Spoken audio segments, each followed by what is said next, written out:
Ladies and gentlemen, please may you take your seats as the program is about to commence. Thank you.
Hello.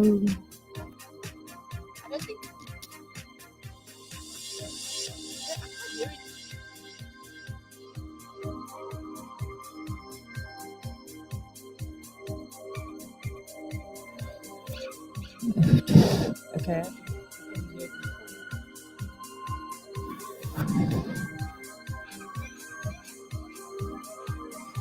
Can everybody please take their seats? The program is about to begin.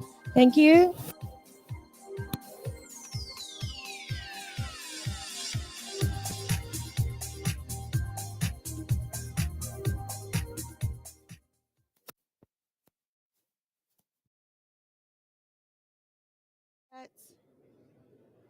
One, two, three. Perfect. All right, everyone. Welcome back after lunch. I hope that you are excited and refueled and ready to experience innovation unleashed. Now, I know that everyone normally says after lunch is where people get a little bit tired and stuff, but not here at the Africa Week conference. Here after lunch, we become even more excited and more, ready to face what's coming next in our program. To kickstart that, I have a lot of prizes to give out. Right? So if you've got someone who you were sitting next to and they're not here at the moment, you have a better chance of winning a prize, which is a bonus for you. I'm going to be giving out a couple of prizes, and I'm excited to see who's going to do what in order to win these prizes. That's right. It's not just a free prize. You have to do something. But before we get into it, just a reminder that MetaPress is holding an exciting competition over the course of the next 2 days. So visit the MetaPress booth for a chance to win one of 3 annual premium passes valued at 1,350 Rand each. And you can visit the booth for more information. We're going to be announcing one of the winners at the end of today. So if you've been to their booth, you stand a chance of winning something there. Now, for my giveaways, I'm going to look to the audience. I'm going to ask, is there someone who is here brave enough to stand up, introduce yourself, and tell me a little bit about your company? Going once, sorry, by virtue of my eye, and you'll be second. So we've got one over there, and we've got two over there. Wonderful. Can we grab a mic and pass over to the lady over there? This is what you were supposed to do when you were networking. So let's see how well she does. Thank you. Hi, my name is Jade Jacobson. I am the product manager of an initiative called ECD Connect. And our platform is a suite of different applications that exist to serve the real heroes of our community who are working with children either in education or in health. And the platform is freely available, license free, and is pitched at audiences who are in lower LSMs and work with low-end smartphones. And that's what we do. Wonderful stuff. Thank you. Let's give her a round of applause. Woo woo. Awesome. And so for doing that, I'm going to give to you with a book called Upstart, which is going to tell you how to get your tech startup up and winning. Congratulations to you. So I'm just going to wait for you to come up. Yeah, to everyone else who didn't put your hand up, that's what you get. Okay. Then we've got our second person who's right over there. Please tell me who you are and what you do. Have you got a microphone? It's on its way. She's right over there.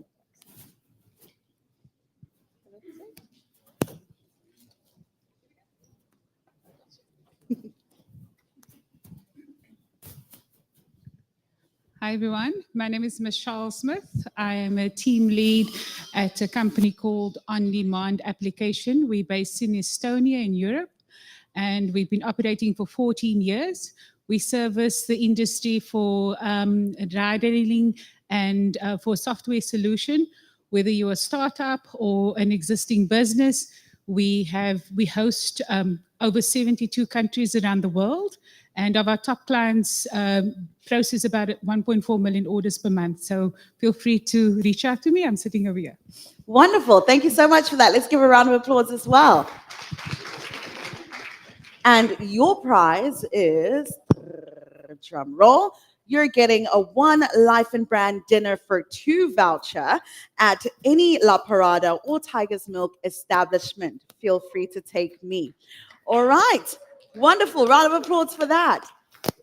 I'm in the spirit of giving, so I might just carry on. But before I get carried away, just to remind you all that there is an online social media competition that's going on. So if you tweet us at Africa Tech Week and you use the hashtag #SendTech Africa Tech Week, you could stand a chance to win. We now have the amount, a 1,000 Rand voucher for Take-A-Lot. I know you have your cart sitting and waiting. This is an opportunity to be able to empty your cart.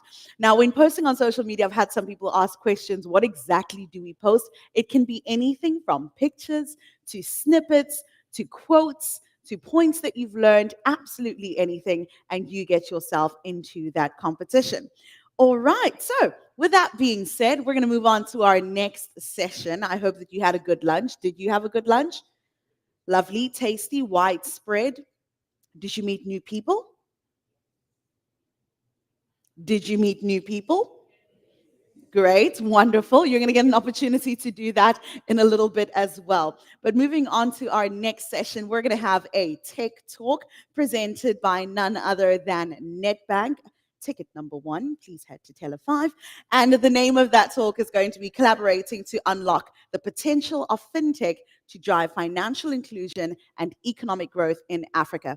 And that's going to be presented by Chipo Mushwana, the Executive Payments and Technology Head at Nedbank. Let's give her a round of applause. Love the energy. All right, over to you.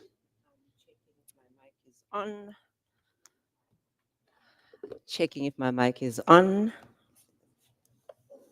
Right. Good afternoon, everybody. How are you doing? It was a great lunch, wasn't it? I did enjoy it. I caught the red eye from Joburg, so I'm just waking up now. But thank you so much for taking the time to come to Africa Tech Week. I am really delighted to be here today to discuss a topic that I am passionate about, but one that also aligns with Nedbank's mission around how do we collaborate and use fintech to drive economic growth and financial inclusion on the African continent.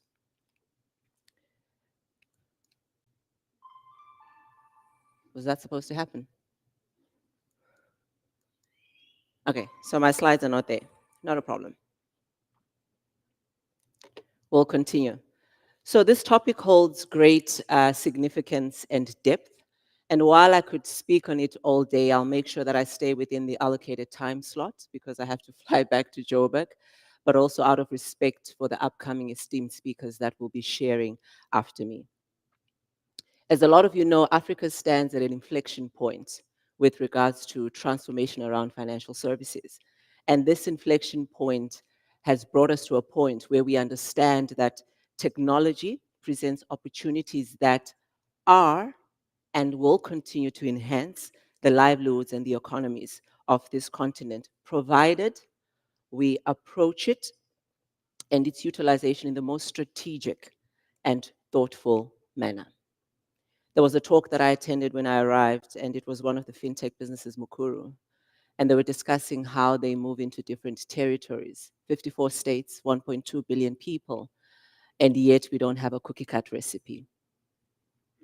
But maybe let me also just start off by giving an overview of where we are as an African continent with regards to financial services. A study that was done by the Global Findex database says the average of adults across the world that have got a bank account stands at 75%. What's good to know is that Africa sits at 70%. What that means is that we're not far behind. It means that at least 1 in 3 adults has a bank account or some form of store of value through which they transact. This progress has obviously been catalyzed in the last couple of years with mobile technology, but also the entrance of digital players that create novel and innovative solutions to drive financial inclusion and ensure that a lot of the individuals are included in the activities that drive economic growth. So this rise really in banking on the continent, for me, in my observation, has really been driven by the needs that we have. A lot of people talk when you travel abroad, they talk about how Africa has leapfrogged. And I always say it's out of necessity, pure necessity. And it's been a blessing to us as Africans because what we've been able to achieve over the last decade has taken 20 years in many global jurisdictions. So pat yourselves on the back for the people that have been involved in driving this change. I have been privileged to be on both sides of the fence, on the fintech side and now on the banking side, and value the importance of collaboration across traditional and non-traditional players to be able to deepen and drive economic agenda, but also financial inclusion on the continent. That being said, I think we're all aware that there are challenges that still exist that we need to address on the continent. A significant concern of mine is the gender gap in financial access and usage, particularly in certain African countries. In addition, as these digital solutions really expand, there is a growing need to enhance digital literacy across all segments of the population to ensure widespread usage. One thing about being in financial services that you realize is that there's a lot of investment that goes into driving financial services. And it's in everybody's best interest that you've got widespread adoption. The cost to serve gets lower, you're able to sweat your technical assets and so forth. So it's in the best interest for banks and non-banks to be able to drive widespread adoption of these digital payment solutions. And we all know what happened with COVID, where we saw an acceleration of contactless payments really out of need. What we expected to happen in 10 years happened in 12 months. And now what we're seeing is a stabilization of some of that adoption. I think furthermore, one of the challenges that I'm really concerned about is just the investment and the strategic planning that remains crucial. many financial services institutions acknowledge that digital innovation and technology is important. But when you sit around a table, not so many actually adhere to the need that's out there. So the strategies are there, but the implementation is much slower. I think for me, the other third thing that worries me as a financial services expert is really how regulation seems to lag innovation. And in a continent like ours, regulation needs to drive adoption, needs to drive economic growth, needs to drive interoperability, all the things that are important to us and to the children that come after us. But that being said, for me, this is where the power of fintech comes in. And I want to share three sort of key points where I think fintech really plays an important role. Firstly, the democratization of access to financial services, particularly for the unbanked population. We all know the big mobile money platforms on the African continent. We saw what M-Pesa has done, and there's been so much that has followed on from that. And over the years, we're beginning to emerge with replicable models of how we can drive this on the continent. Secondly, the empowerment of marginalized populations such as women. You hear me talk about this. I had the privilege of working on the continent for about 4 years. And we effectively were driving financial services access to small survivalist and micro enterprises.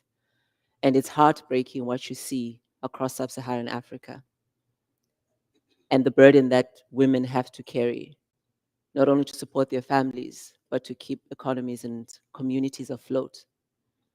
So for me, fintech needs to drive financial inclusion, particularly for marginalized communities, providing access not just to access to the tools, but also access to credit, access to insurance, because that in itself promotes economic stability and resilience. And this is what we need. Lastly, when we talk about fintech, for me, SMEs, grossly underserved. And it's a global phenomenon. I had the privilege of being in the US last year, and it was a big topic around how to serve SMEs. And you realize it's not an African problem, it's a global problem, how not just traditional banks, but also some of the mature fintechs or non-traditional players have not been able to service SMEs. So we need to be able to provide the right support structures to be able to ensure that these SMEs grow, they become big businesses, they become legacy businesses, because there's a lot that goes into that. So this really leads me to the heart of the conversation today. And you can see I'm using my notes because I'm not even going to take a chance and not use them. But it leads me to the heart of the conversation today, how we can use collaboration to drive financial inclusion and economic growth on the continent. And for me, addressing fundamental issues around digital infrastructure is top priority. We need reliable internet connectivity. We need affordable data. Governments need to invest in digital networks. Fintechs and banks need to develop the low bandwidth or offline solutions for us to drive this. We need to build trust. And trust is built in small, little incremental efforts. It's not built by big brands always. And that's why collaboration between big brands and those on the ground is how we actually build trust. Trust is built through knowledge. Trust is built through repeatable actions that are predictable to the person that's receiving them, and that's our customers for all of us. And also, how we collaborate with the regulator. It's extremely difficult to do work on the African continent. And whilst there's work that's been done in regional blocks, whether you look at Southern Africa or East Africa, West Africa, when you think about cross-border remittance, when you think about big corridors like South Africa, Zimbabwe, or you just think about the amount of economic activity on the continent, our regulation needs to do what it needs to do, and that's to regulate and to drive the growth of this continent. So beyond money, and this is the part where I really just want to share with you how we as Nedbank think beyond money. As a traditional bank, and I can say this to you hand on heart, having been in fintech and now in a big bank, Nedbank partners are the best. And I'm willing to be challenged. But having been in fintech for 10 years, Nedbank partners the best. So how do we actually do what we do from a Nedbank perspective? Or what are some of the things that we've done? Because we are committed to consistently offering these important benefits to all our customers, not just in South Africa, but across the continent. We've embraced the transformative power of digital banking services. Our latest digital marketing campaign, some of you might have seen it in the media or on TV. If you haven't, you can check it on YouTube. But it emphasizes the importance of time, and that's why I say beyond money, time. How do we get digital tools in the hands of our customers that help them to reclaim precious time to focus on what brings them happiness? And you might be asking yourself, why am I talking about this? We did a study with Gibbs, and we effectively termed it the happiness index. And it was localized, so it was a South African study that we did. But what came out of that study so strongly, we thought we were just trying to understand around financial services. But what came out is that South Africans prioritize time spent with loved ones and activities that bring happiness over money. And this resonated with us because we say we're money experts who do good. And what that has forced us to do is to go back with a different lens and look at all the tools we have, whether it's our money app, whether it's our super app, Avo, whether it's our API marketplace that we partner with third parties. How do we relook at all those digital capabilities that we have to accelerate and deepen these partnerships to be able to do the right thing? We obsess about a world where Africans can manage their finances effectively and gain economic and emotional advantages of quality banking services. So as I get to a close with this particular talk of mine, I think what I want to leave in the room is that I've met some amazing people here today. And some of the organizations we've spoken to, some of the organizations we're engaging. But I really want to say, we want to partner for the right thing. We want to partner to drive economic growth. We want to partner to drive financial inclusion. And if you're like that in the room, happy to have a conversation. But even amongst yourselves, do it with the best intentions. And we're going to make sure that we do the right thing for this continent. 1.2 billion people is not a joke. There's an immense amount of work that needs to be done. And I'm not speaking like a bank, I understand. But that's the reality of the situation. We need to do what is right. So we are committed to doing that as Nedbank. And I trust that everybody else in the room is committed to doing that as well. And with 55 seconds left on the clock, I think I'm done. Thank you very much.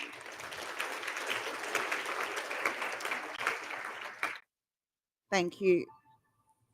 Thank you so much for that, Chipo. Thank you to Nedbank, the best to do it with partnerships. Can we give her a round of applause again as well? Wonderful. Great. Now we're getting into a part of the program that I've been looking forward to since they gave me this microphone, which is going to be, now I've lost it. It's going to be our fast track networking. This is going to make some of you feel a little bit uncomfortable, but it is very necessary. It is an exciting opportunity where we force you to network. Are we excited? Yes, we are. Wonderful. So here's how it's going to work. We are going to ask you to get up. I know you're comfortable, but don't worry. We're going to ask you to get up and go to a different table, and we're going to set a timer, and you'll have 2 minutes to. I thought you were getting up already. You're going to have 2 minutes to interact with someone new that you haven't spoken to before. You're going to tell them who you are, the problem that you want to solve, and what solution you're looking for. Then we're going to switch over 2 minutes again, give the next person an opportunity to speak. If your person is speaking too much, cut them off. Tell them your 2 minutes are done. It's my turn. Okay. And then after that, we're going to have sort of like a I don't know, we'll try and get some song or a drum roll of some sort for you to know that we're moving to the next table. So we're going to do that 1, 2, maybe 3, depending on how I feel, times until we have forced you to network. Everyone understand? Rules and responsibilities, T's and C's apply. Everything's been explained. Yes? Wonderful. Okay, so fast track networking is about to start in 3, 2, 1. Let's go. I don't see everyone standing up. I need everyone to stand up, please. Thank you.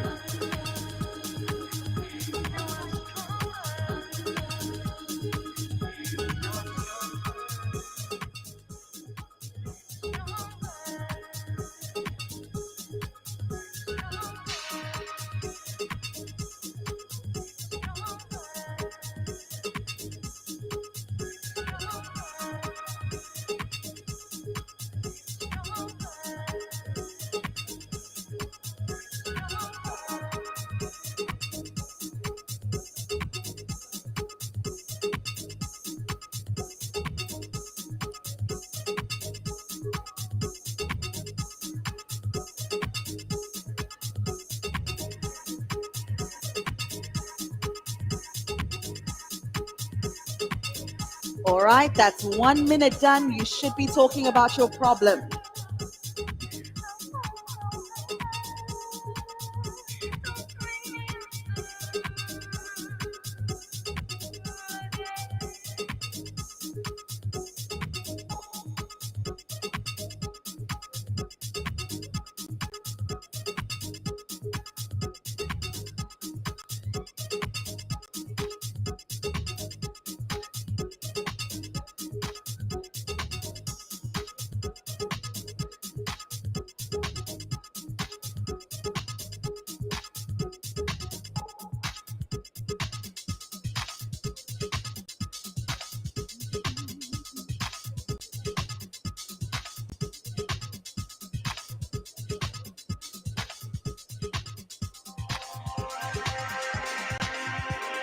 All right, that's 5, 4, 3, 2, 1, and on to the next person. Stop talking. Next person. Next person.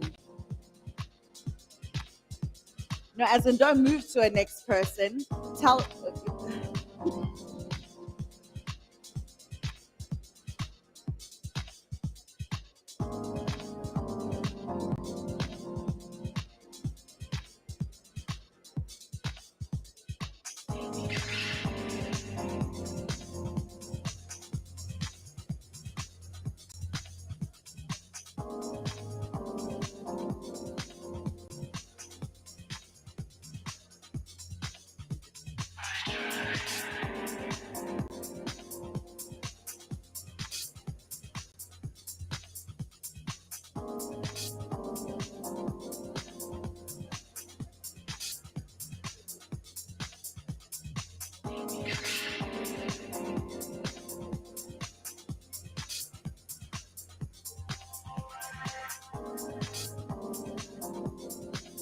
1 minute left.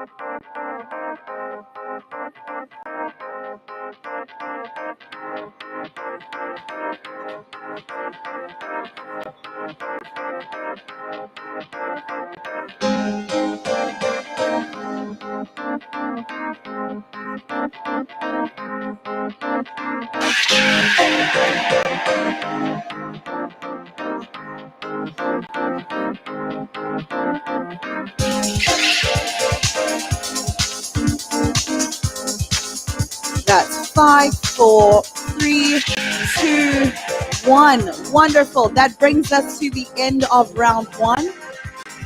Before you start the timer again, if I could just say something. Wonderful. I'm so glad to hear you talking to each other. Just to remind you about the rules in case you forgot, you've got 2 minutes for yourself and 2 minutes for the other person. So 4 minutes in total. Seems some people got that confused. So we're going to go on to round two. I need you to move who you're speaking to and go to the other side of the room. And you're going to speak for 2 minutes and they are going to speak for 2 minutes.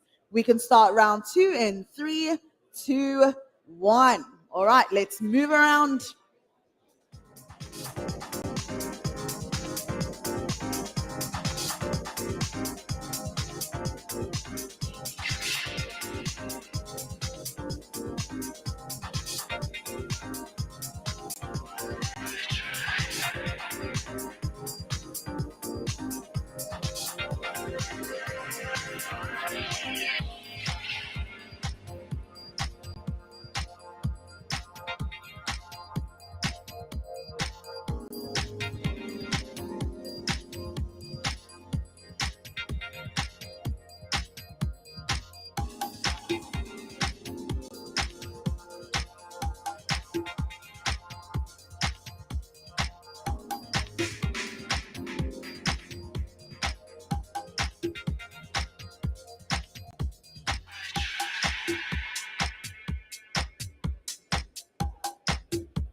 How are you?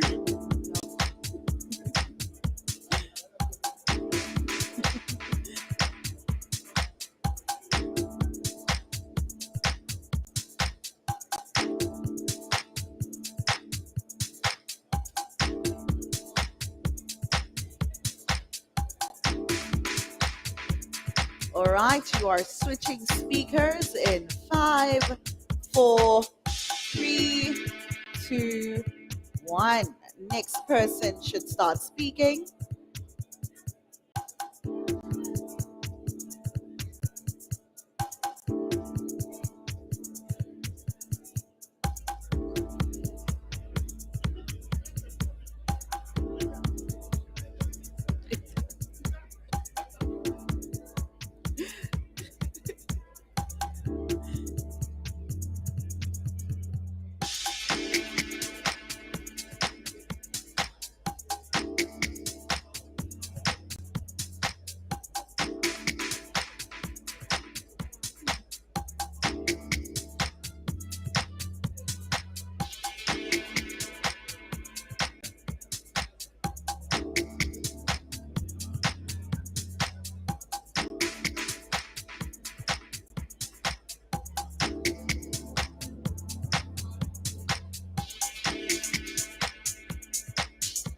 One minute left. One more minute.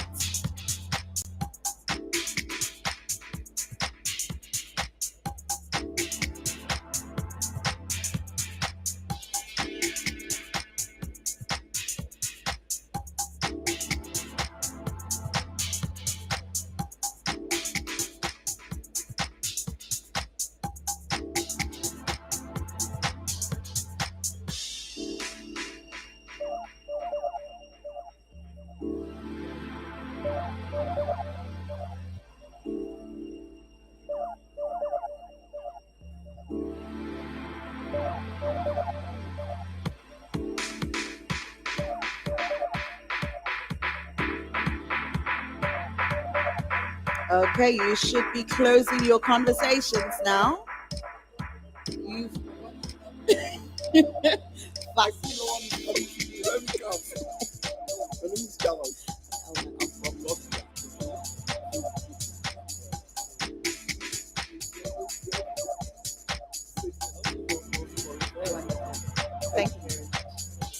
All right, that brings your time to a close. Say thank you, lovely to meet you. Here's my business card, and we can chat later. Ladies and gentlemen, if you could please kindly take your seats as we proceed with the program. Thank you so much. Closing statements. Thank you and good afternoon. We'll talk after the event. Here's my business card. Wonderful. I see some really good conversations are going over there and on this side as well. We've got one more panel to go through before we bring today to a close. So tell your partner that you will speak to them in literally 20 minutes. I promise you they'll survive. Great stuff. All right, is everyone taking their seats? Yes, they are. Wonderful. This part of the room, I must say, very governed. Well, perfect in everything you do. This side, however, we've got some things to work on. All right, gentlemen. Thank you so much. They're deep in business conversation now. Great. Wonderful. Okay, so we're going to proceed with the program. I must thank those who came to ask me about my problems. Thank you very much to the two individuals who did. The rest of you didn't care. But thank you to those who asked me what my name was and what my problems were as well. So as we move on to our final panel discussion for today, which has been an exciting day, speaking about Africa and technology at the Africa Tech Week conference. Our final panel is going to be on upcoming tech talent, which I'm sure is something that you hear on an everyday basis if you are in the tech industry. We're going to talk about who's fresh on the scene and what are the new ways of looking in the looking like in the light of artificial intelligence explosion, as well as the gig economy, which is an economy that I am currently part of, and a lot of young people where we no longer do 9 to 5s, we work on the gig economy, which means you make up your own working times. So I'm going to have a great panel join me on stage, and this is going to be how we close off today. So if you could please join me on stage, I've got Lungiswa Ketelo, the manager of Kailicha Bandwidth Barn. If we could give Lungiswa a round of applause. Wonderful. We've also got Lwandile Mkamli, I hope I said that properly, founder of Easy Technologies, who's going to join me on stage as well. If we could give a round of applause to him too as he comes up. You can sit right here for me, Lungisa.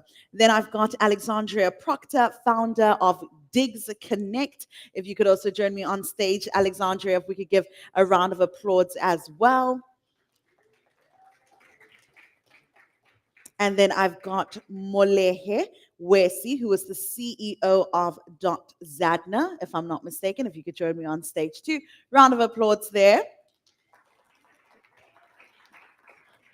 And last but certainly not least, I've got senior representative of Rather.chat, which is Jonathan, CEO and founder of Rather.chat. If we could give him a round of applause as well. Wonderful. If you could join me right in that corner. Great. Excellent.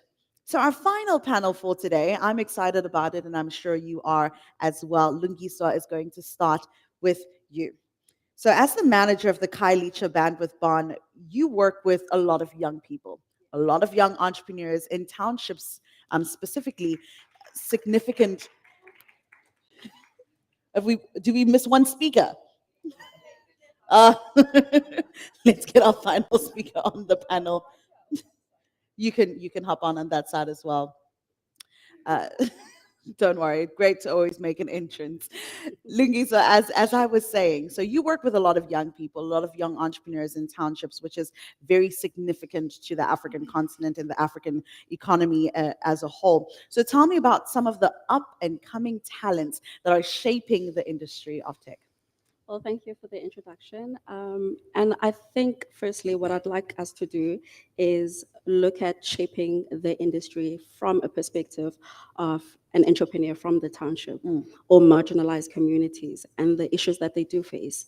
We need to be cognizant of access, internet connection, a safe working environment. Now, when looking at talent that is shaping the industry, a great example would be pitch payment, for instance. And I'd like to add that they were part of the Bandwidth One at some stage of their journey, and look at where they are now. So now, going back to the marginalized communities, right?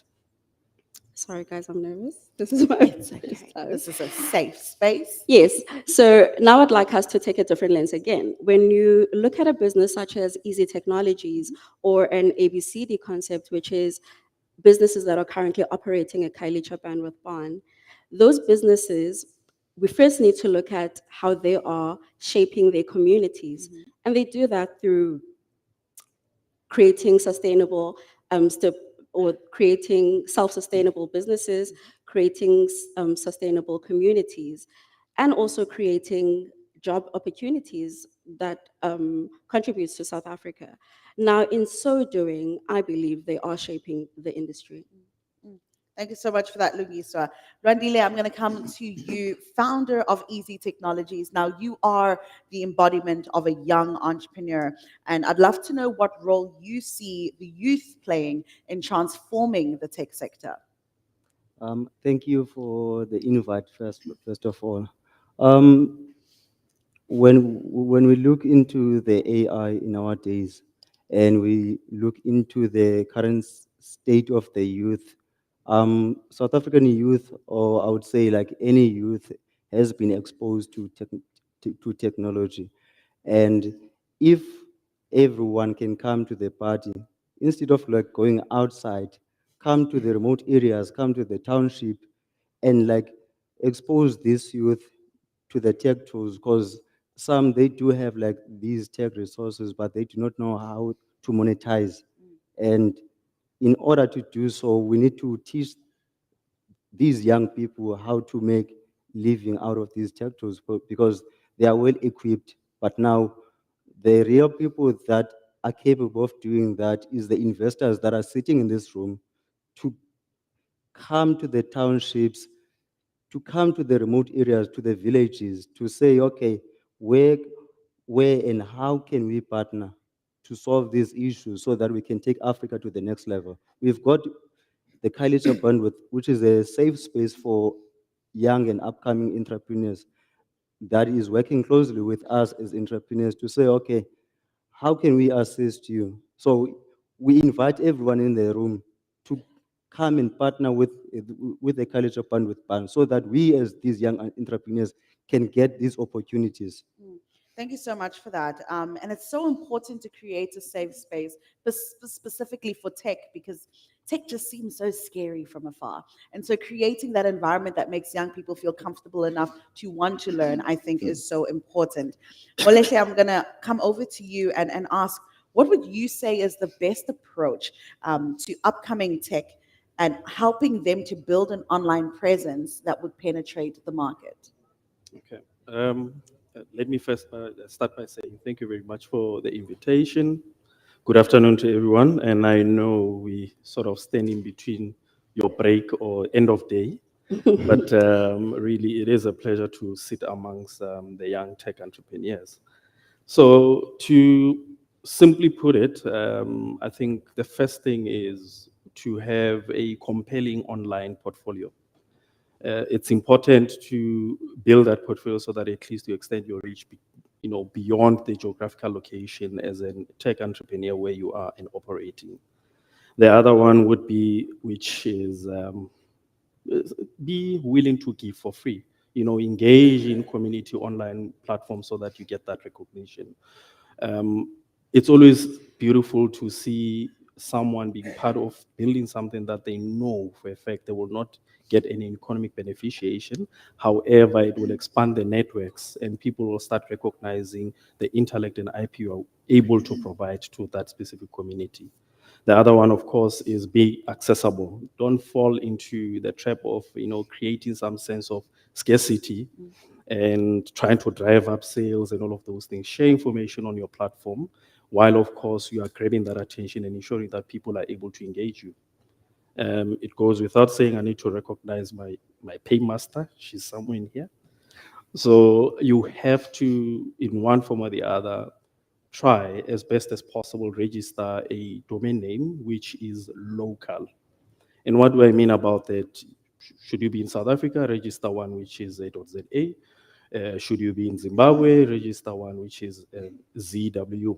The simple reason is that once you start registering what we call geographical top-level domains like your .coms and all of those, if you have any issues, someone wants to take over your digital brand, unfortunately, you have to go through a process which is not local. You are subjected to other laws that are quite foreign, and you're going to spend extensive amounts of money to get your brand back. So really, that's it in a nutshell, how to improve your presence and extend your reach.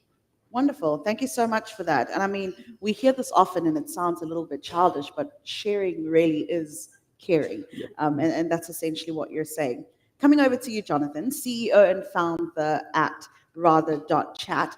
What role is AI playing in changing the way we do business now?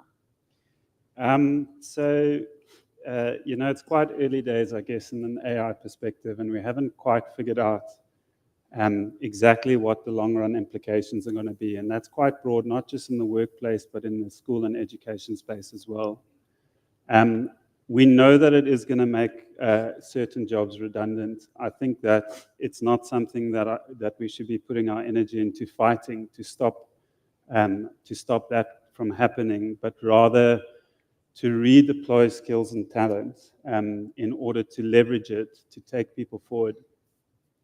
And I want to share an inspiring story of someone that has been involved in our business and how they've leveraged AI basically to build a career just on the back of AI. So it was a recommendation by one of our senior developers who said, there's a young guy, I think he was 19 or 20 years old. He's a go-getter. Do you mind interviewing him, and maybe we can just give him a chance at an internship? And the guy showed up, and his hair was completely over his eyes.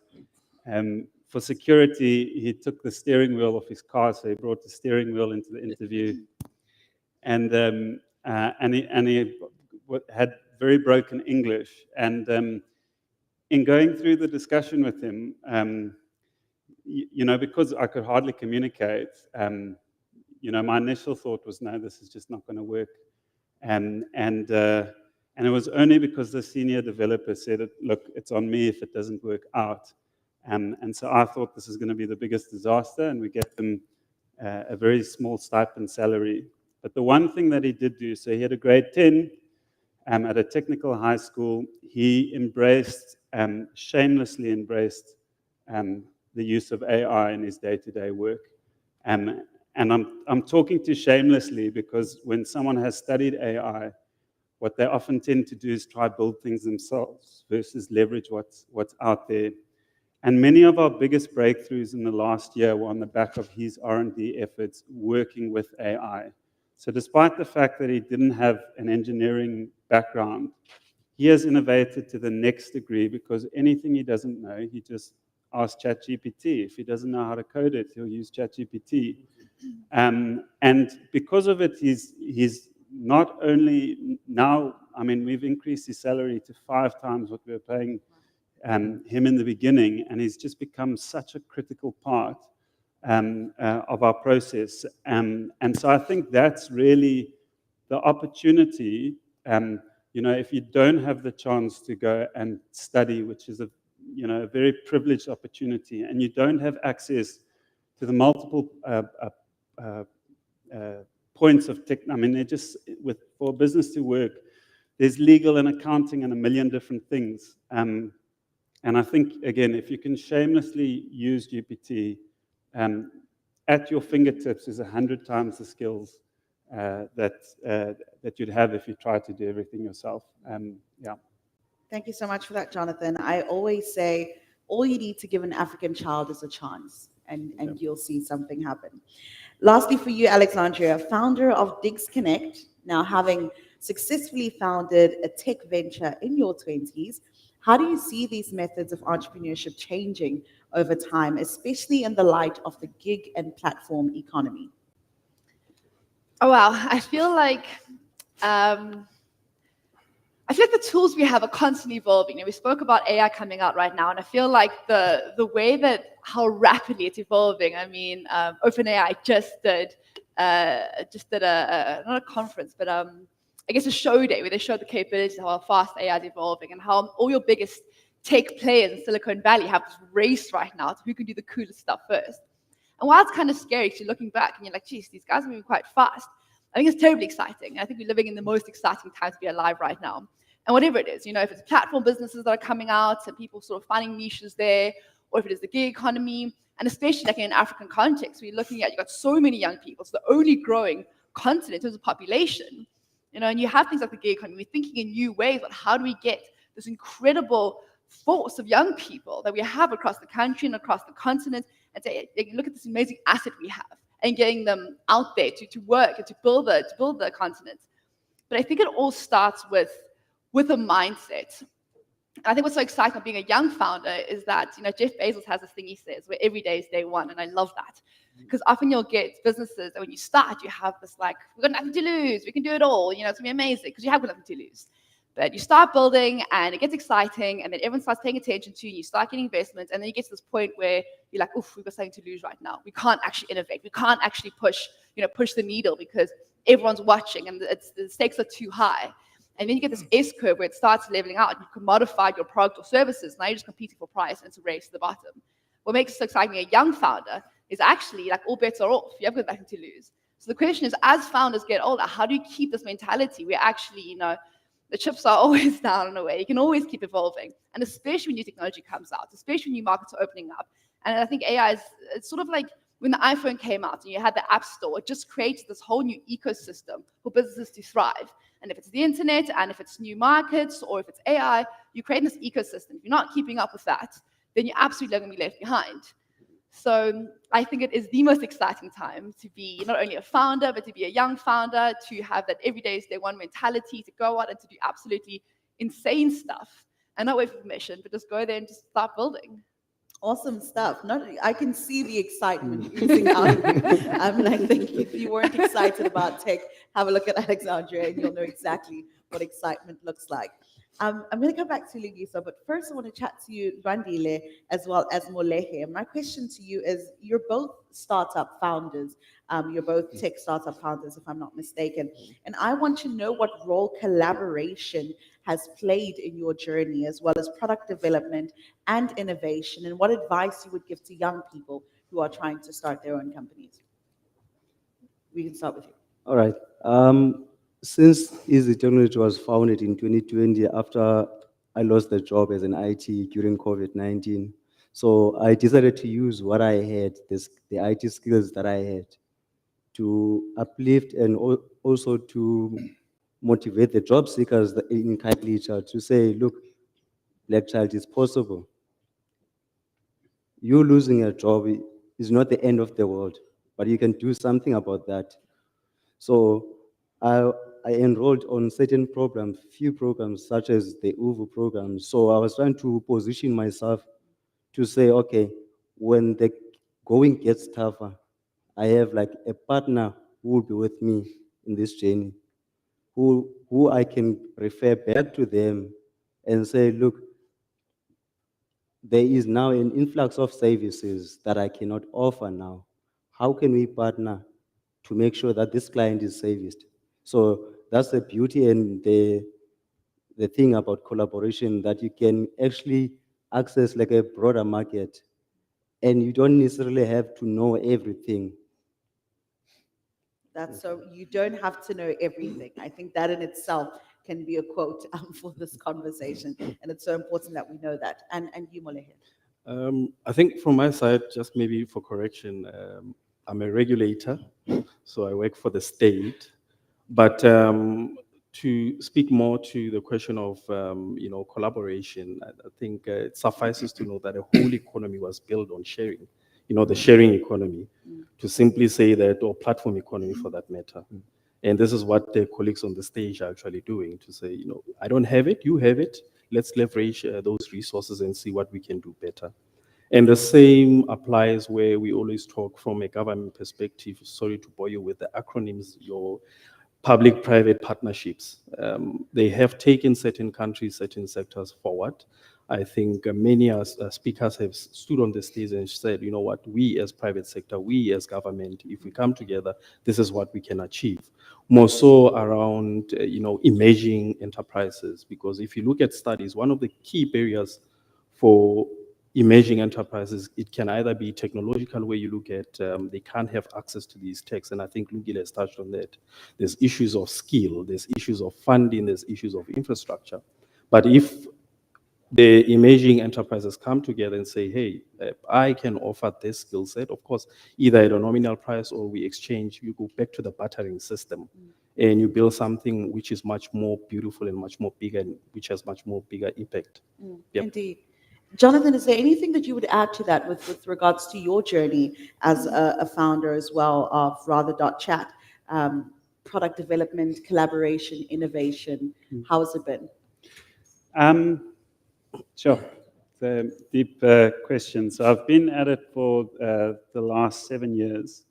I always say that I compare it a bit. I've got two kids, a 6 and an 8-year-old. And when someone says, what's it like being a parent? It's hard to actually explain it effectively, because yes, you've got this joy in your life when you have a new baby, but it keeps you awake the whole night. And so there's a lot of, I think there's a lot of pain and pleasure in the journey, and that's just part of it. I think one of the biggest challenges, within the startup space, you hear a lot about like create an MVP. Okay, cool.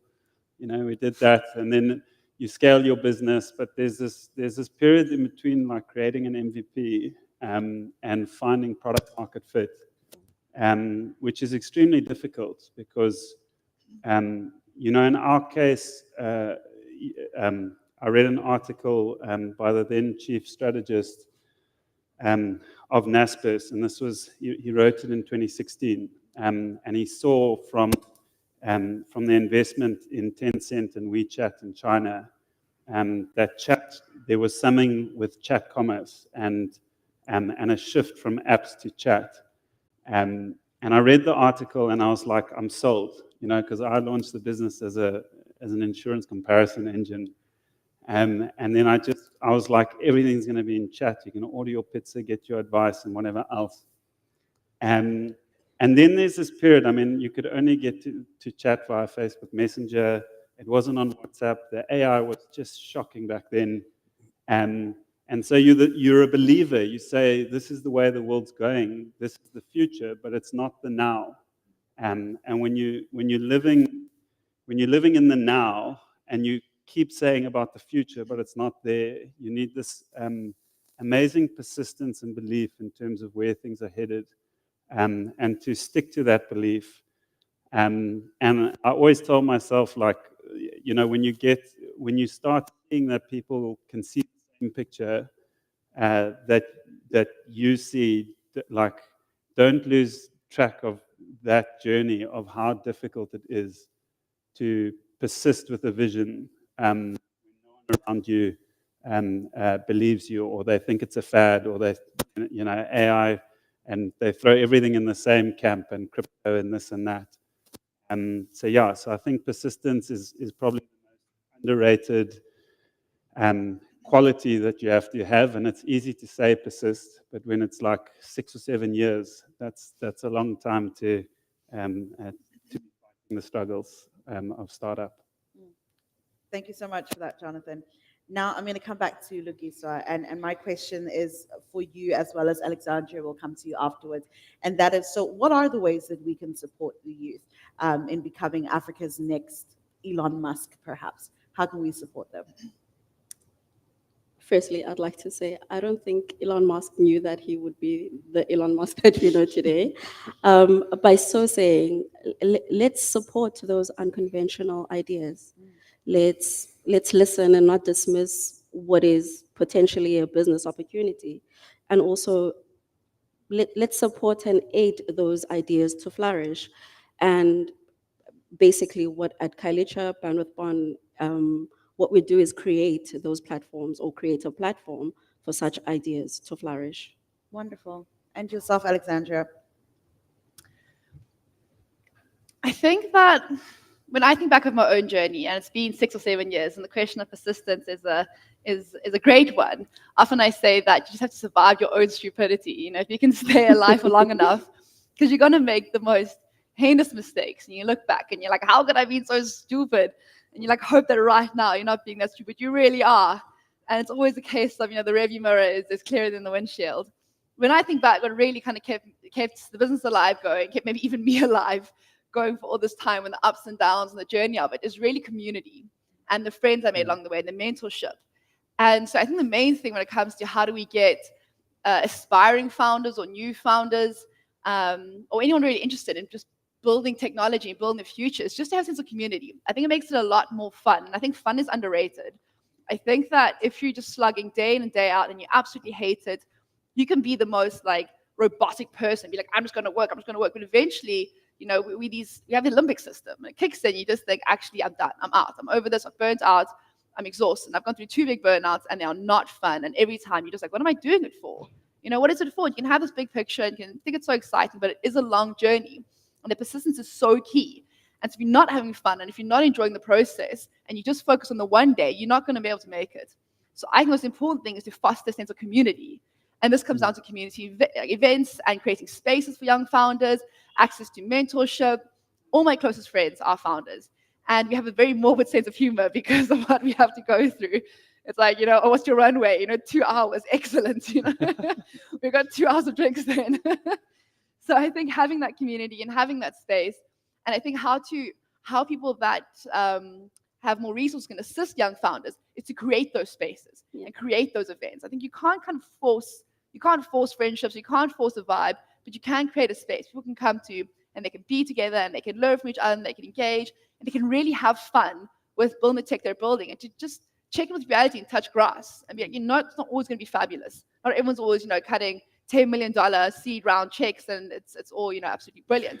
It's like the slow slog, but let's laugh through it, let's have a few drinks, and let's build the future, because it's actually quite fun if you look at it like that. Thank you so much for that, Alexandra. And something you mentioned very quickly was, all my friends are founders. And I think that deserves a round of applause because it speaks to your community.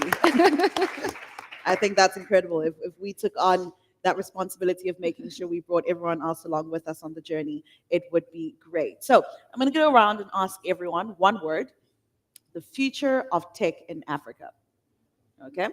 So you're all gonna, I know you didn't prepare for this, but I'm gonna put you on spot and ask for one word: the future of tech in Africa. You ready?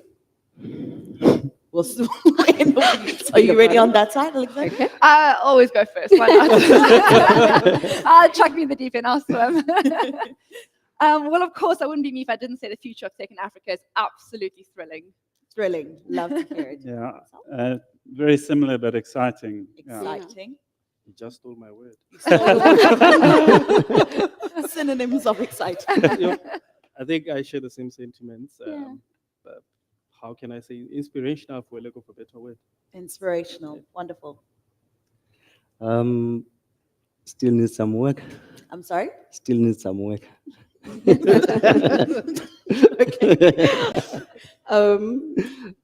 With the work that should be done, the aim is for it to be inclusive. The aim is for, I like that. Yeah. That really ties it all in together.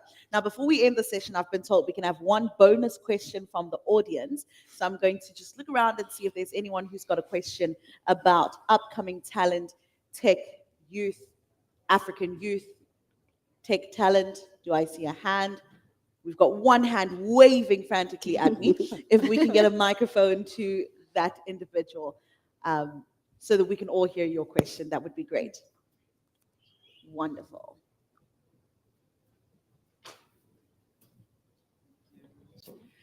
For anyone on the panel, hi, my name is Zuki, ALX, South Africa.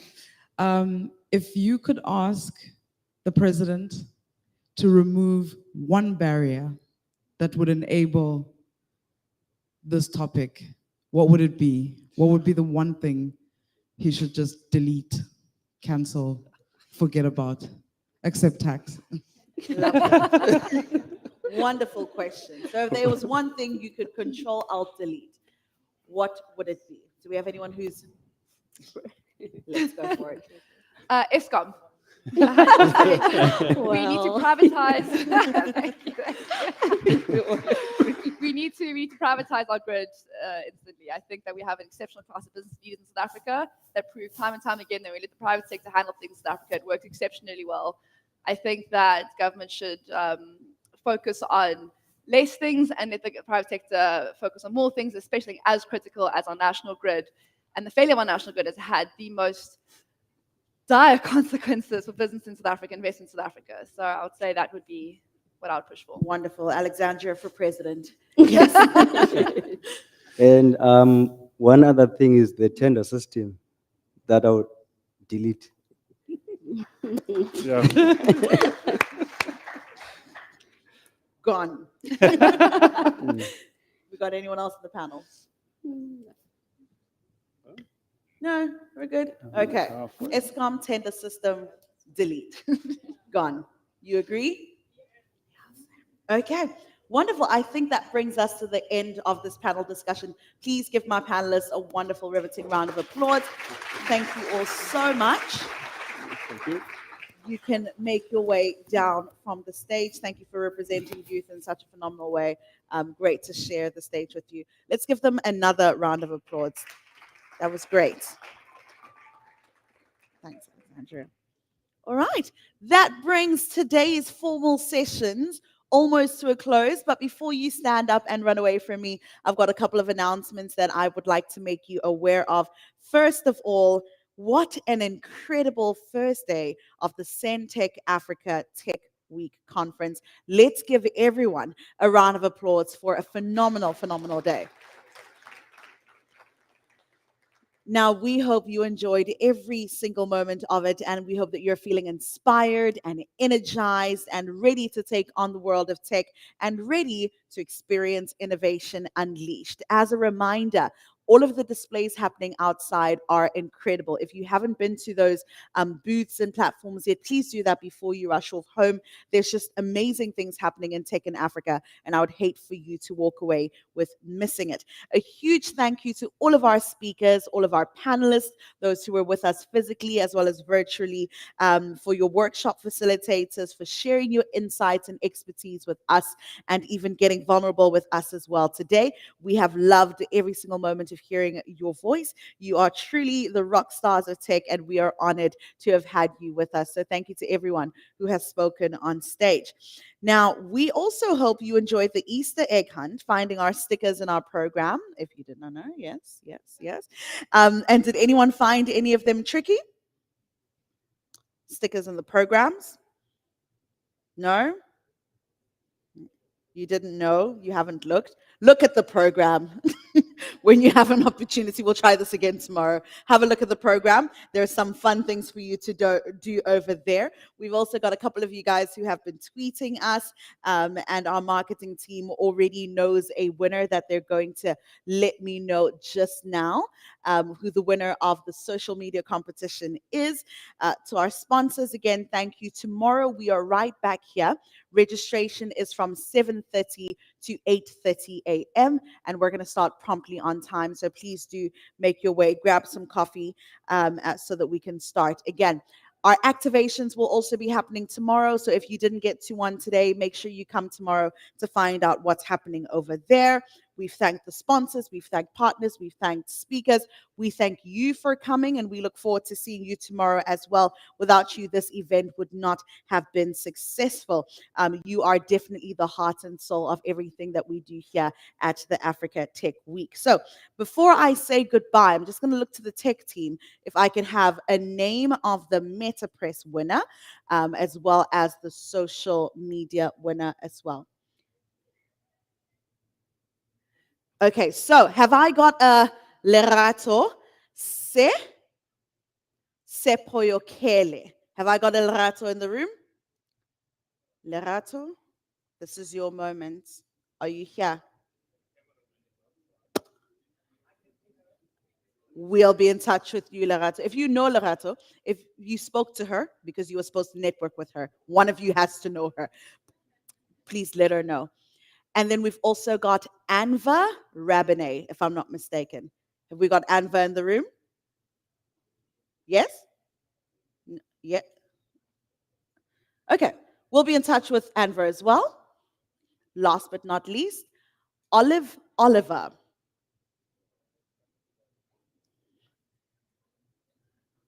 Okay, we'll get in touch with all three of them. LexisNexis is also running a competition tomorrow. So visit their booth tomorrow and you can win headsets, power banks, as well as other goodies. So LexisNexis is the place to be.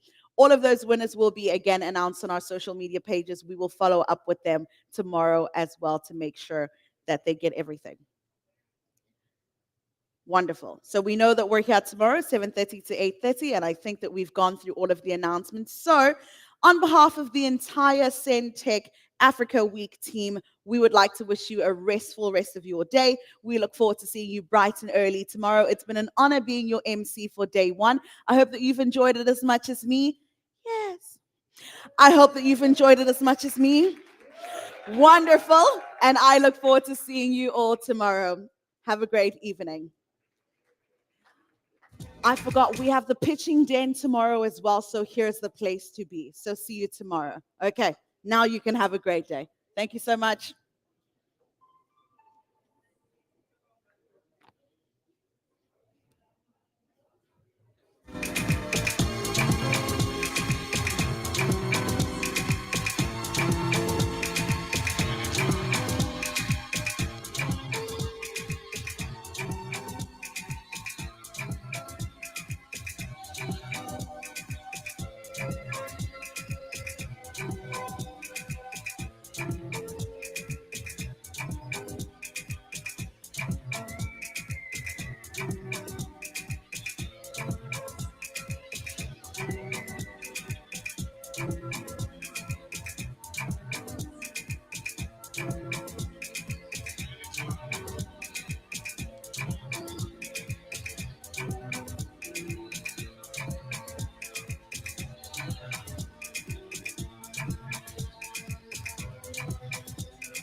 It can't be that bad.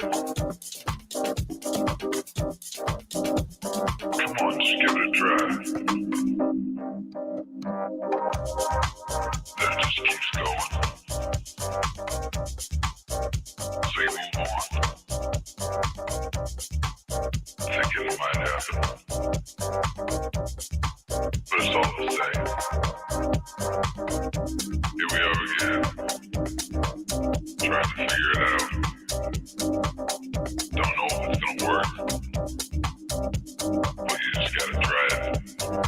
Put it down.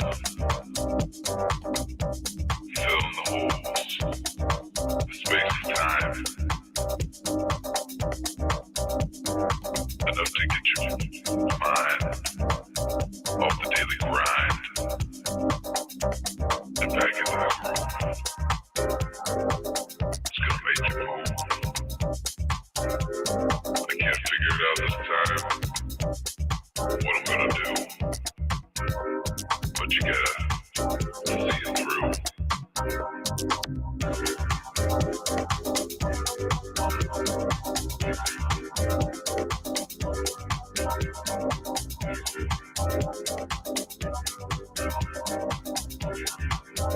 Get you back in the game. Try it again. But you gotta try. Cause if you don't try, that's the only time you fail. Give it a shot. Don't know what you got till it's gone. Tonight you'll know what you got till it's gone. God, how you feel? I don't know. Put it down. It's gonna make you move.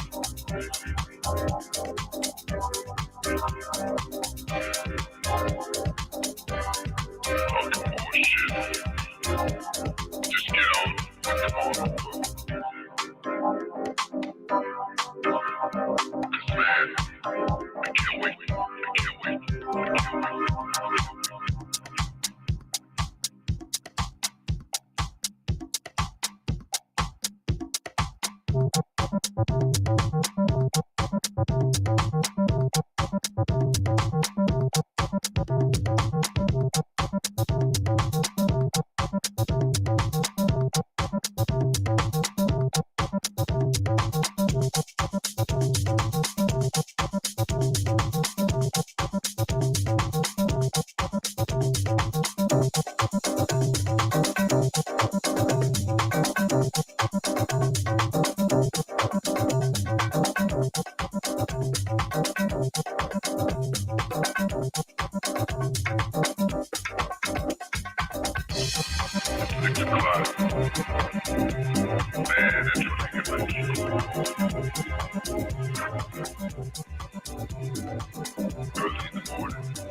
can't wait.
Try it again.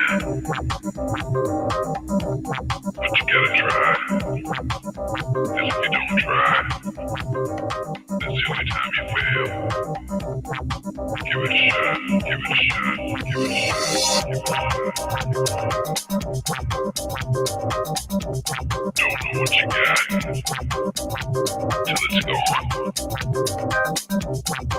Tonight you know what you got, then it's gone.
There's something that I've gotta say about the way you feel.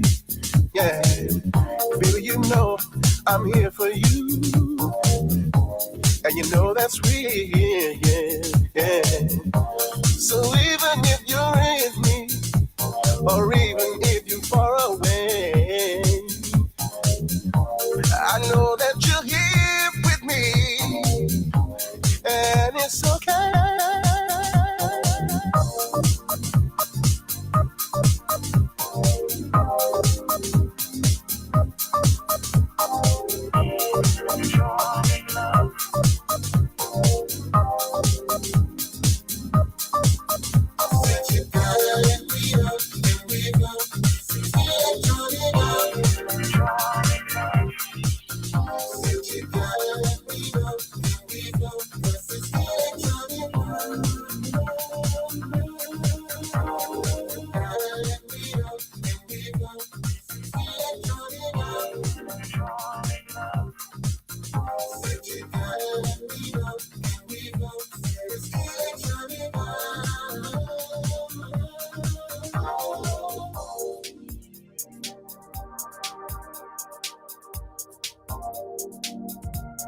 there comes a time in everybody's life when things don't go your way. But whatever you want to do, just go ahead and do. Wherever you want to go, let's go, let's go.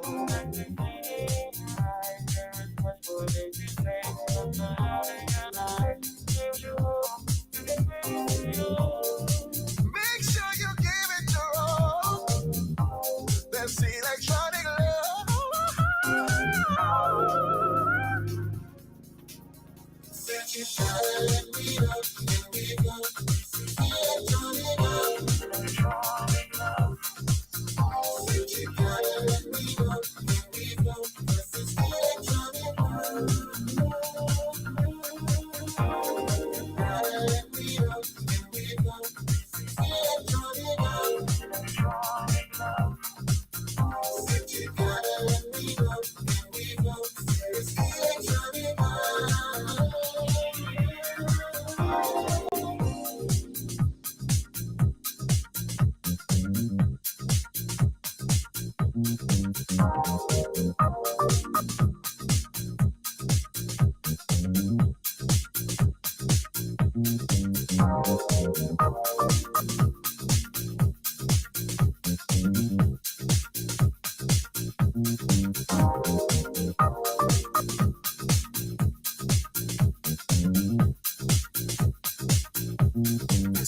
Said you gotta let me know, let me go.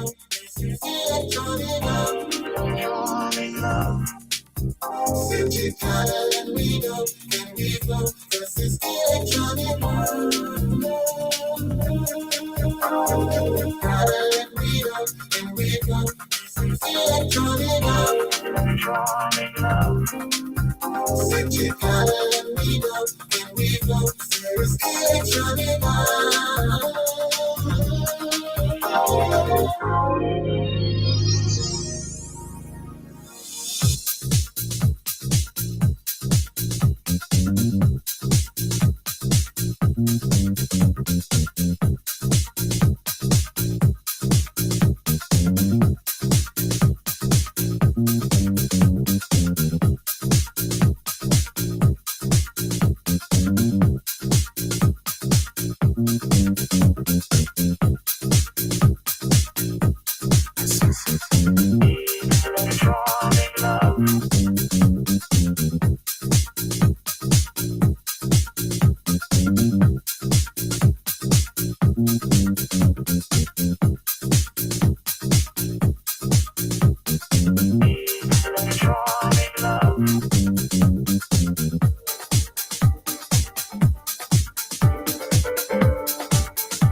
many people out here who make different styles of music, you know.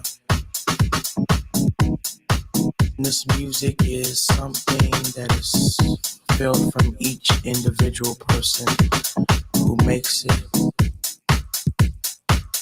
It's a representation of what they feel at that particular moment.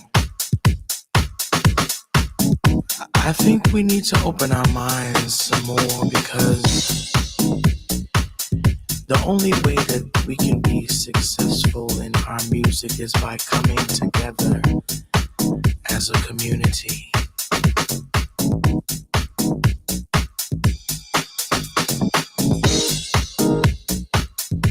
I feel it. So should you feel it. Don't be so stuck on the past. I hear so many people say we don't do it the way we used to do it, but why not focus on making us do it the way we need to do it now? Leave the past in the past and look towards the future. You dig it? I feel it. You dig it? I feel it.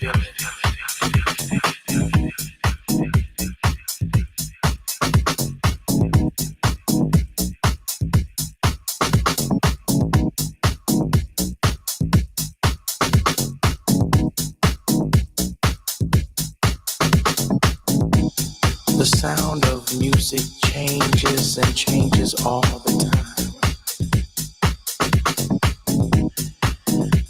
I feel that there's so many people who have influenced the music over the years. So many icons that we look up to. I'm not saying stop looking up to them, but you need to take your own future into your hands and take what they've given you and expand it into the whole entire world, you know?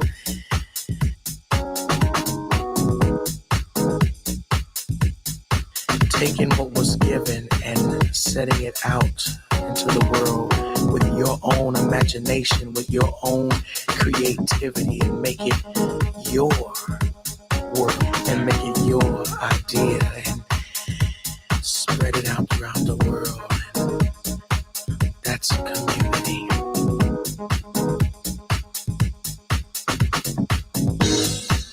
You dig it? I feel it. You dig it? I feel it. You dig it?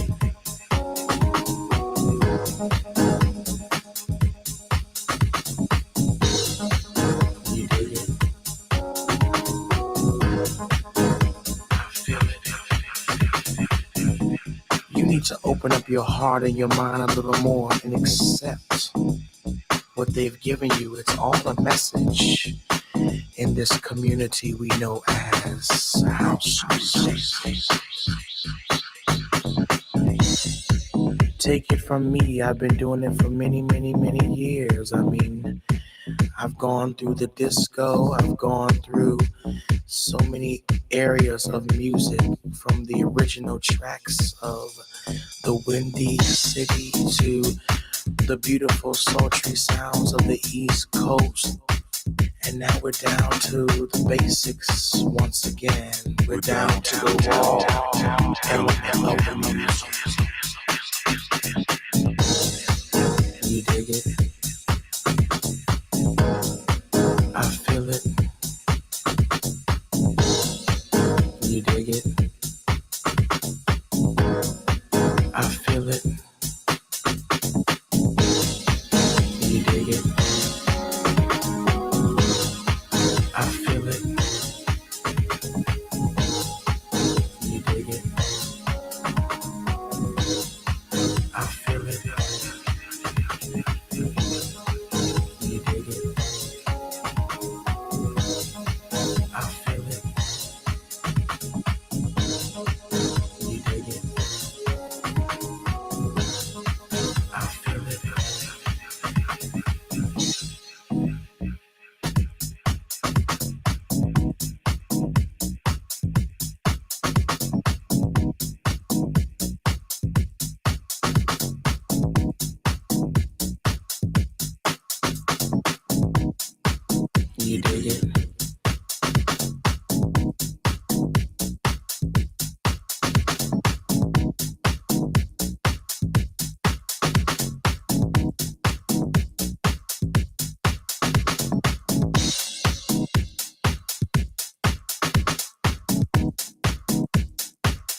You hear me? You can hear me? Okay, cool. Give us keys.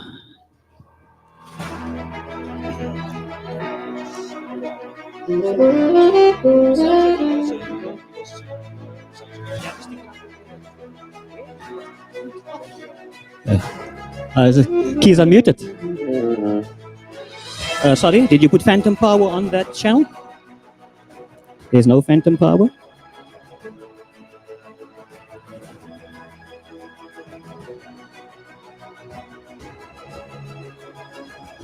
And then you must obviously put phantom power on the base also. But there's nothing yet. I don't see a sign.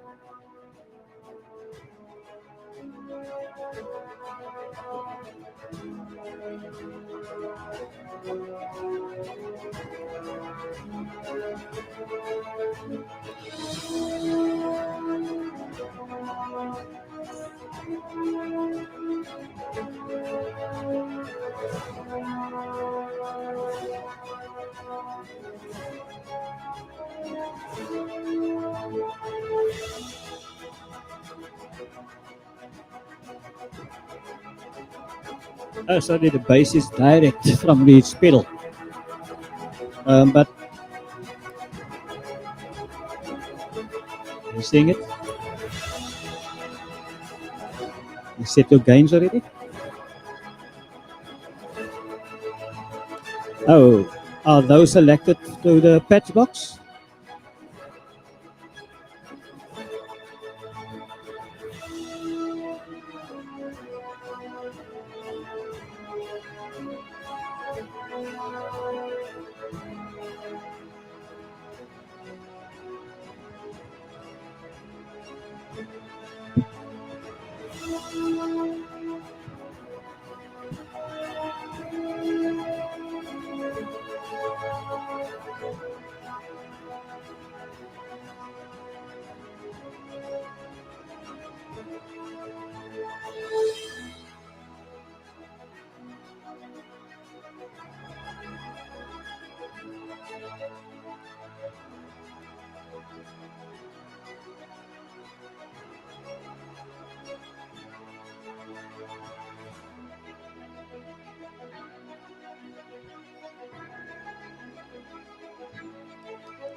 Ready, Scott?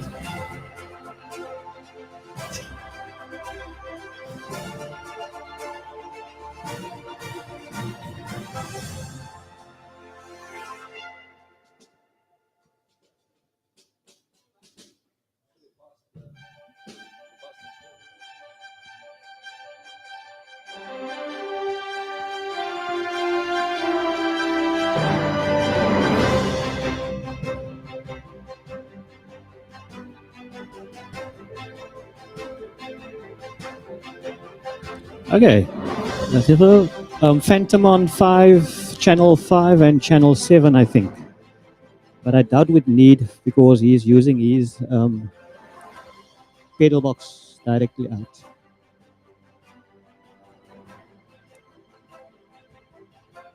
Okay. You have key signal? Okay, we got it. Okay. Can you give me more keyboards on aux 1, please?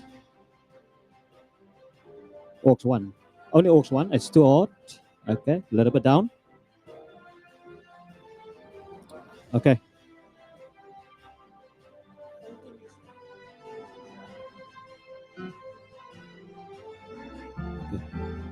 Okay. Take him out in 2 a bit, but 2 and 3, take him out slightly.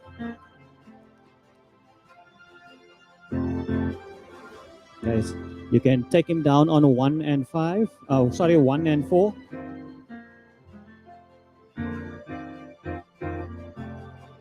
Okay, thank you, sir.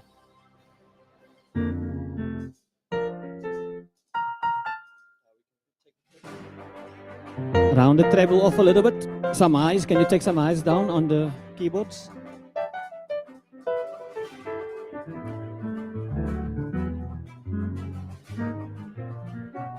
Give him a little bit of low mid and some lows.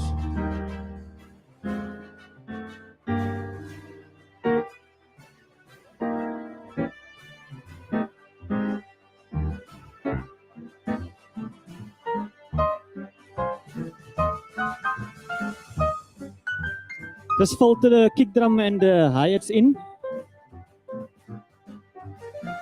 You can take it to the house. You can take it to the house. Okay.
Okay.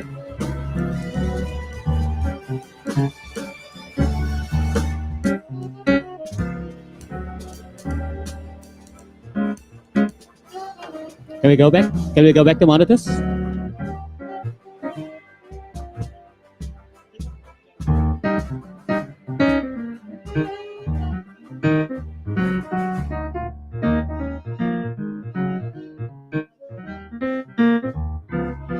He's not here. We're just gonna work with these that's here now.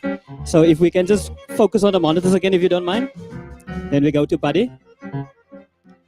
Yeah, saxophone. Give me some saxophone in too.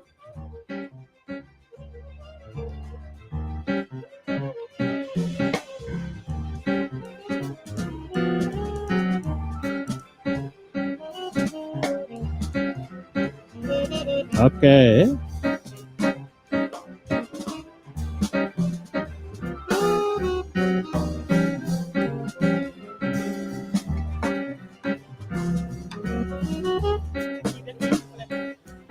Slightly down into. Okay. Keep on. Yeah, keep it flat, eh? The EQ for Buddy for now. Keep it flat.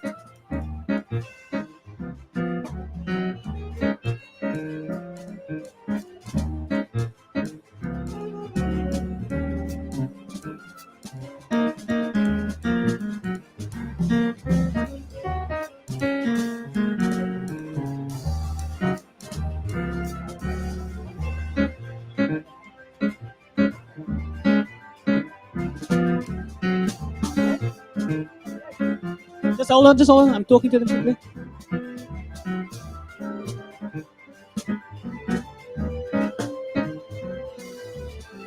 A little bit of saxophone in this. A little bit of sax in the aux 4.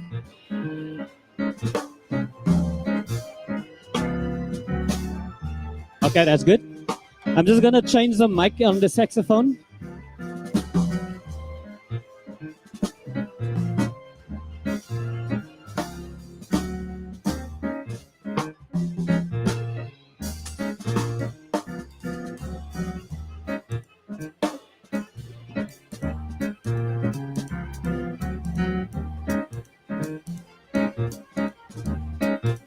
Mute.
Okay.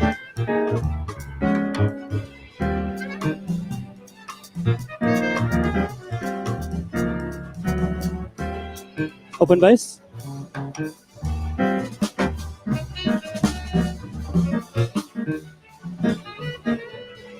Oh, the base has got a mic pickup inside, eh?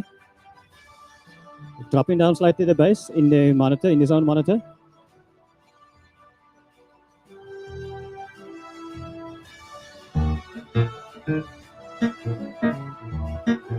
You can take him slightly down in the drummer also.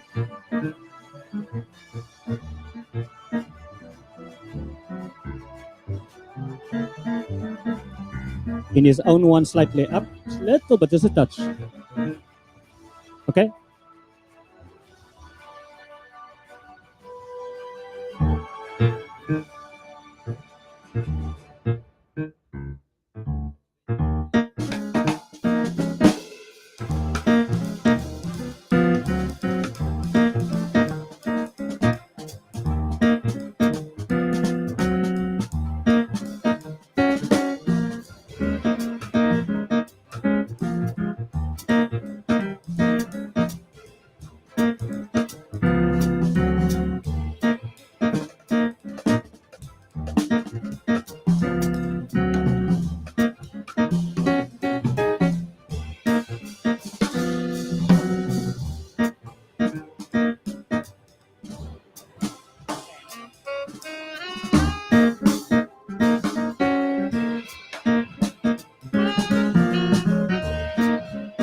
Scotty.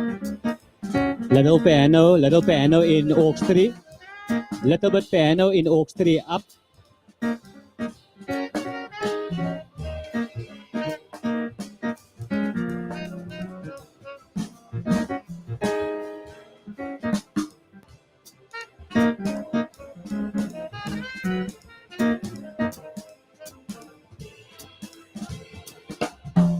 Is the sax mic still open? Little bit more sax in aux 1, aux 3, and are you okay?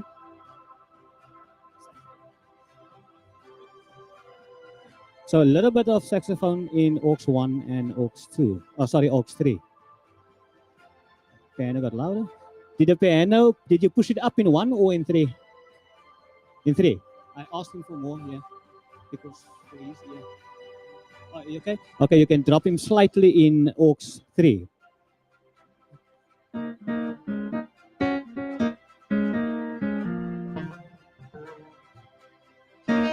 Okay.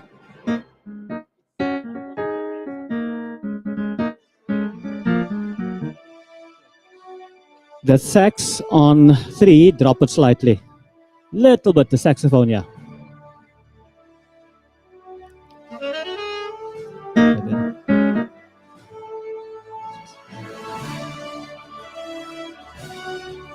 Okay. Thank you.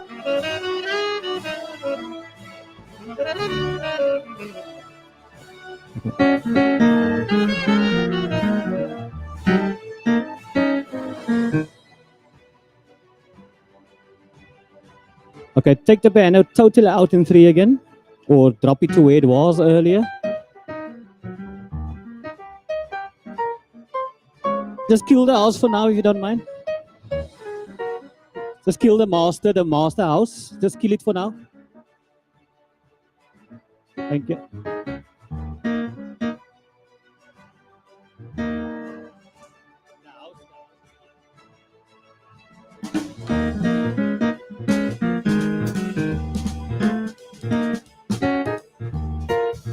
Okay, just fade the house up.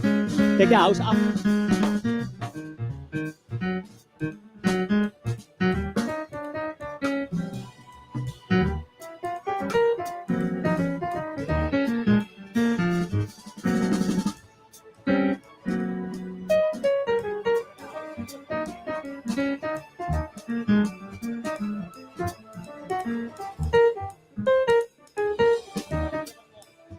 Okay, now in 2 and 3, a little bit more piano because I heard a difference without the house now.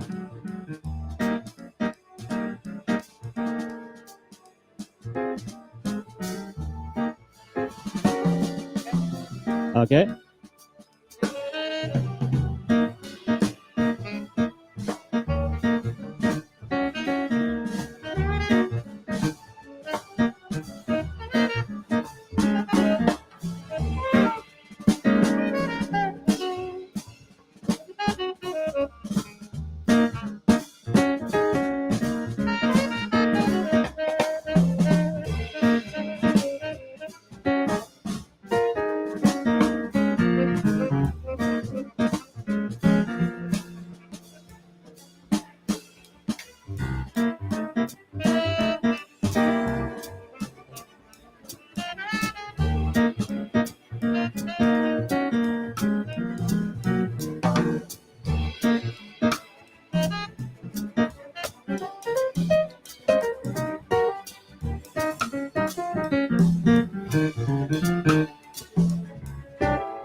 Did you mute the bass now? Can you just open him quickly?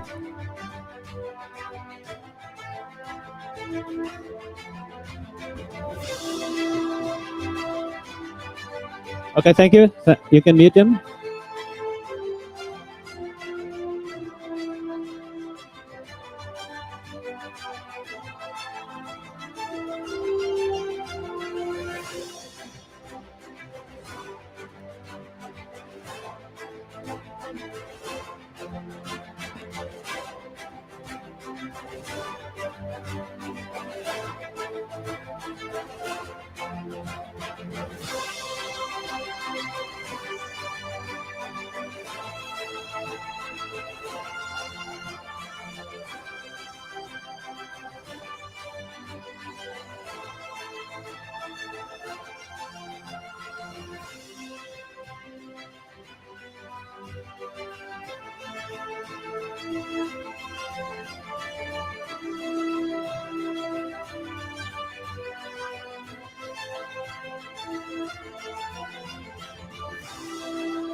One, two.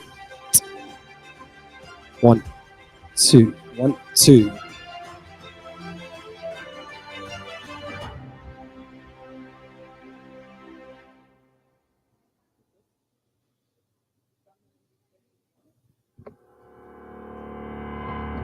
One, two. Yes. Good evening. 1, 2.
Thank God. Thank God for a weave.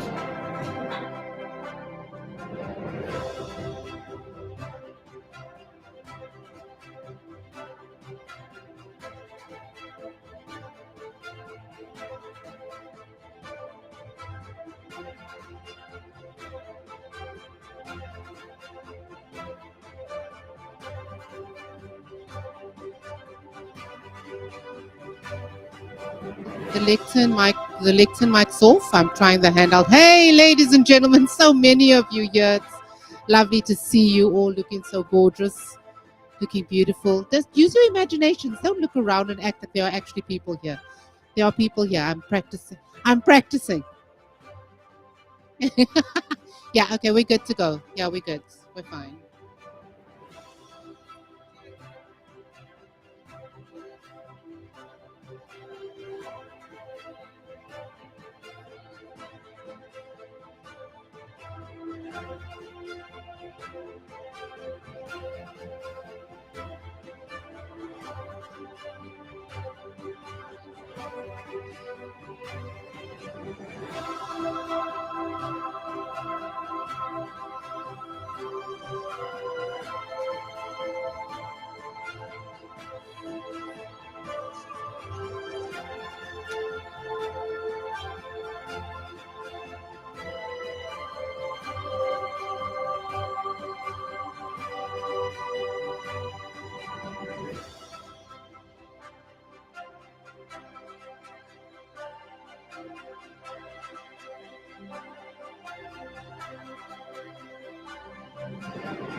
First category, ladies and gentlemen, too much to our excitement. Pretend that's a thing. Africa Tech Digital Transformation Award, and we are going to call on one of these fine ladies to come and help us to present the award. Please give them a round of applause while I read.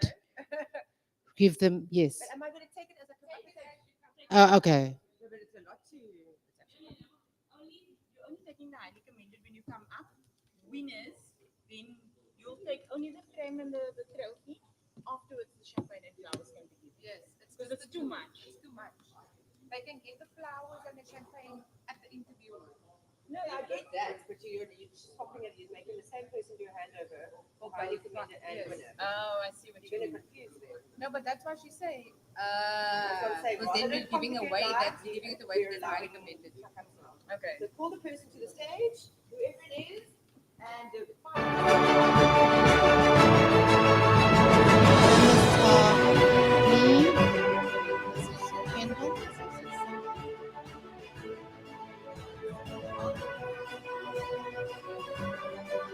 Highly commended is me. And the winner, ladies and gentlemen, is also me.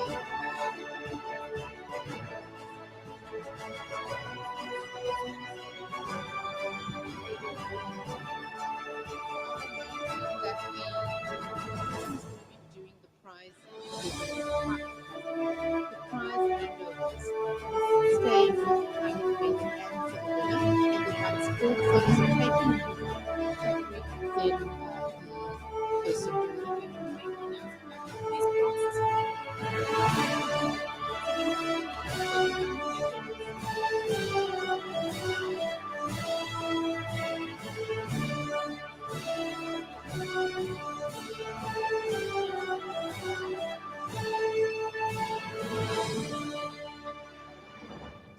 Okay. So what I'm saying is there's only one way in and out. Yes. Maybe they can just come.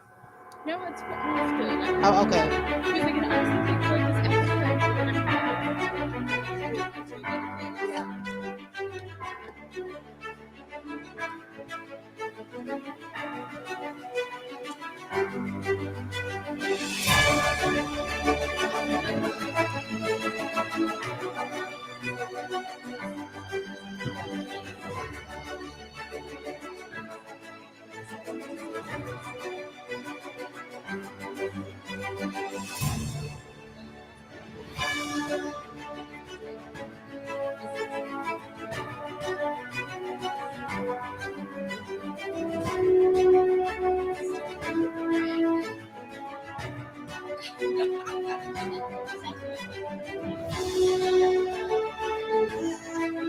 Please, I ask with tears in my eyes.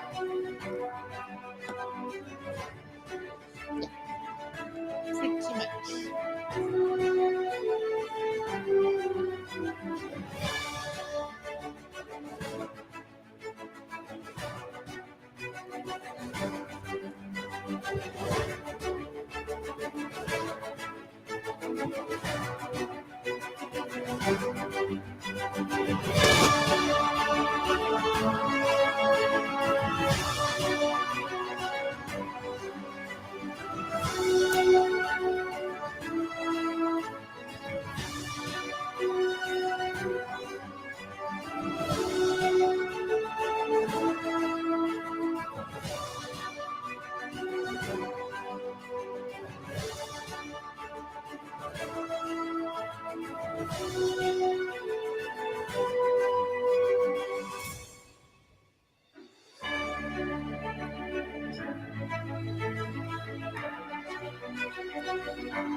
Manj.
I don't think we're in the monitors yet. We're not in the monitors.